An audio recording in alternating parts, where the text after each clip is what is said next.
کتابوں کی مصنفہ بھی ہیں. میں آپ کی بہت مشکور ہوں کہ آپ نے ہمیں عزت بخشی اور اپنے قیمتی وقت میں سے کچھ وقت نکالا اور ہمیں بخشا. اس کے علاوہ میں ایک خصوصی شکریہ ڈاکٹر شاہد ضمیر صاحب کا بھی کرنا چاہوں گی کہ آپ تشریف لائے. آپ اردو بورڈ لغت سے وابستہ رہ چکے ہیں, آپ خود بھی مبصر ہیں, اور سب سے زیادہ آپ ادب شناس ہیں, جو کہ بہت قیمتی ہوتے ہیں ادب شناس. اس کے علاوہ میں عمار یاسر صاحب کا شکریہ ادا کرنا چاہوں گی. آپ نظم گو شاعر بھی ہیں, افسانہ نگار بھی ہیں, اور بہت محبت سے آپ یہاں تشریف لائے ہیں. آپ تبصرے بھی کرتے ہیں, ذرا کم کرتے ہیں لیکن بھرپور کرتے ہیں. میں آپ سب مہمانوں کی بہت شکر گزار ہوں کہ آج آپ یہاں تشریف لائیں.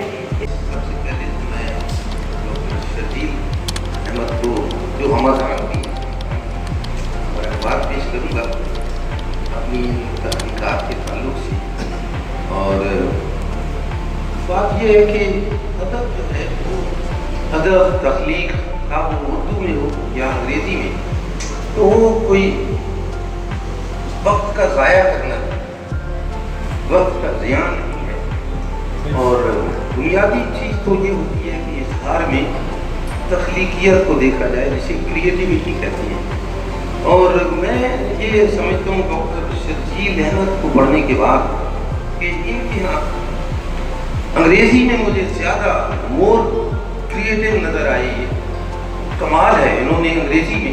اردو میں میں یہ سمجھتا ہوں کہ دراصل یہ نثری نظمیں ہیں ان کی, اور خود ماریہ مالش بھی نثری نظمیں ہی لکھتی ہیں. ان کا بھی انہوں نے شکریہ ادا کیا ہے, اور ان تمام لوگوں کا جنہوں نے انہیں شاعری کی طرف یعنی ان کی شاعری کے تعلق سے حوصلہ افزائی کی.